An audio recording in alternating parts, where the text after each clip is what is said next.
السلام عليكم ورحمة الله وبركاته. طبعا راح أوجه تحية لأخونا يمان النجار، ووجه تحية لأخونا حسحس. طبعا أنا ما راح أقول لكم إنه حسحس ما غلط، هو غلط والزلمة اعتذر.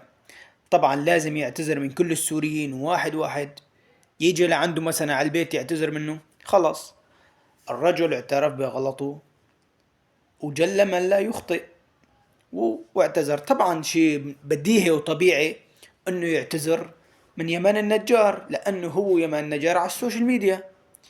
يعني ما معقول يجي لعندي او لعند حدا ما معروف فيه مثلا ويعتذر منه، ما هيك؟ يعني وانا بتمنى انه ما حدا يسب حدا من الشعب العراقي، ولا حدا يسب حسحس، ولا حدا يسب حدا، اي حدا عربي، لانه بالتالي نحن اخوي. وبتمنى